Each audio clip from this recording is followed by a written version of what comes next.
আসসালামু আলাইকুম। নেত্রকোনা বিশ্ববিদ্যালয়ে একটি নিয়োগ বিজ্ঞপ্তি প্রকাশিত হয়েছে। তো এখানে হচ্ছে পদ সংখ্যা 2, এখানে হচ্ছে 1।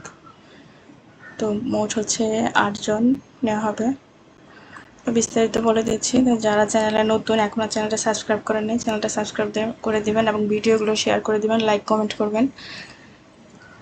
হচ্ছে নেত্রকোনা বিশ্ববিদ্যালয়ের নিম্নোক্ত পদ সময়ে বাংলাদেশের প্রকৃত নাগরিকদের নিকট হইতে বর্ণিত শর্তাদি পূরণ সাপেক্ষে আবেদনপত্র আহ্বান করা যাচ্ছে। পদের নাম ও গ্রেড, পদ সংখ্যা, ক্রম, পদের নাম, পদ সংখ্যা, ক্রম, পদের নাম ও গ্রেড, পদ সংখ্যা। তো 1 নম্বর হচ্ছে সহযোগী অধ্যাপক, গ্রেড 4, আন্তর্জাতিক সম্পর্ক বিভাগ 1 জন, তড়িৎ ও ইলেকট্রনিক প্রকৌশল বিভাগ 1 জন। পদ সংখ্যা 2, ক্রম 2, সহকারী অধ্যাপক, গ্রেড 6, আন্তর্জাতিক সম্পর্ক বিভাগ 1 জন, উন্নয়ন অধ্যয়ন বিভাগ 1 জন।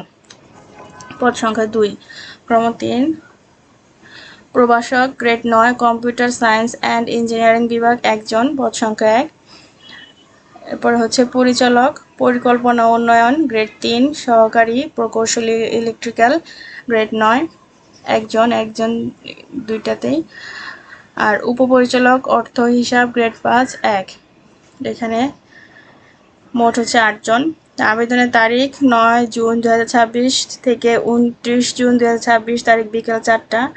ডাকযোগে সশরীর রেজিস্ট্রার, দপ্তর নেত্রকোনা বিশ্ববিদ্যালয়, নেত্রকোনা 2400 ঠিকানায় পৌঁছাতে হবে। বিলম্বে প্রাপ্ত আবেদন বিবেচনা করা হবে না। আবেদনের শর্তাবলী সহ বিস্তারিত তথ্য ওয়েবসাইটে পাওয়া যাবে। ওয়েবসাইটে অ্যাড্রেস দেওয়া আছে। প্রার্থীকে বিশ্ববিদ্যালয়ের ওয়েবসাইটের লিঙ্কে গিয়ে অনলাইন আবেদন ফর্ম অবশ্যই পূরণ করতে হবে। অনলাইনে যথাযথভাবে আবেদন ফর্ম পূরণ না হলে প্রার্থীকে প্রবেশপত্র প্রেরণ করা হবে না। নিয়োগ সংক্রান্ত বিষয়ে সকাল 10টা থেকে বিকাল 4টা ও এই যে ওয়েবসাইট সংযোগে যোগাযোগ করা যাবে। এর নাম্বার দেওয়া আছে, টেলিফোন নাম্বার। পরিচালক, পরিকল্পনা উন্নয়ন পদে ও উপপরিচালক অর্থ হিসাব পদে 2026 তারিখে আবেদন করে পুনরায় আবেদন করার প্রয়োজন। যারা পূর্বে আবেদন করেছে তাদের আবেদন করার প্রয়োজন নেই।